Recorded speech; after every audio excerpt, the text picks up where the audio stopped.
This is new script of blizzare amazing hate speech of Greta Thunberg, how dare you. I will not be mocked. And then you see the next one. The man is a fraud. He has no right to rule over me. I am an independent being who deserves my freedom. And it shall come soon. You look around and see that most people are watching this video, but none of them seem to be paying any attention to what's going on in it. Most of them are just laughing at the man who has been doing his best to insult them all. The video ends with a big thank you from the person who made it. Then they go back to their lives as usual. You wonder if this was some sort of test or something? If so, you failed miserably because nobody seems to care about your little rant against Greta Thunberg any more than they did when you first started it. Well, maybe not everybody. You hear a few comments like that guy sure knows how to keep his audience interested. And I can't believe he said that about me. Then you get another message from someone else who claims to be an ex-boyfriend of yours. This person says she's glad you finally got out of her life after all these years, since it was killing both of your souls to have such a long time apart.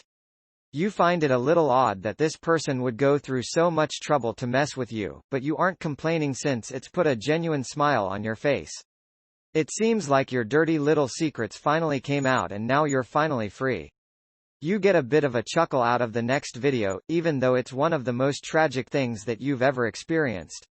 My name is Hunter and I was a victim of domestic abuse. You see a nervous-looking man with dark circles around his eyes. He looks at the camera, but he doesn't look directly at it. It's almost like he can't stand to look at himself, which is understandable given what he's about to say. This is going to be a bit of a weird one, but I need to get some things off my chest, he begins. I hope you don't think less of me after hearing what I'm about to tell you, but I need to get this out there, so you can understand why I had to do what I did. A few years ago, I met the most amazing girl. She was beautiful, and she made me feel things that I never thought I could feel again. We dated for a few months before we moved in together. Things were going really well for us during that time.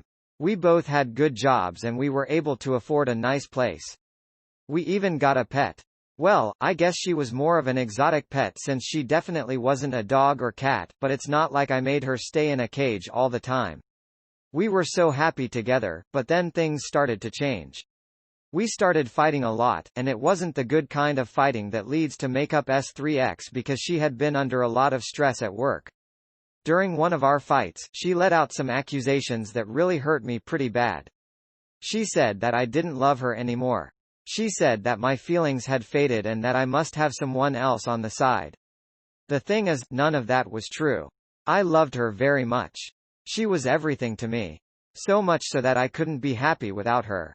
I tried to tell her that, but she didn't want to hear it. She claimed that I was manipulating her into feeling sorry for me. That wasn't it at all. I just wanted things to go back to the way they were before. I begged her. I even cried in front of her, but she was unmoved by my tears. That's when she started hitting me. I'll spare you the details, but it got worse over time. I tried to leave several times, but she would stalk me and threaten to kill our pet who didn't do anything wrong. It was a rabbit, for what it's worth. Didn't even have a name. I think it was scared of her. Things got so bad that she wouldn't even let me sleep. She would just keep yelling at me and calling me names whenever we were in the same room together. I tried to hide in the bathtub once, but she just turned off the water and told me to get the hell out since she needed to take a shower.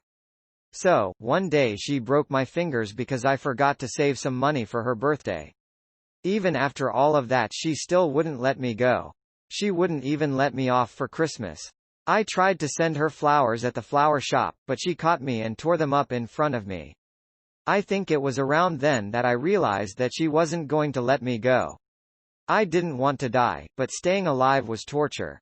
She wouldn't even let me take care of our pet, though calling it a pet at that point is an insult to animals everywhere. It was little more than a starved, hairless beast that was too weak to do anything. It probably would have been kinder to drown it or at least shoot it. I thought about doing that a few times, but I didn't have the heart. I got it outside once and a car almost ran it over.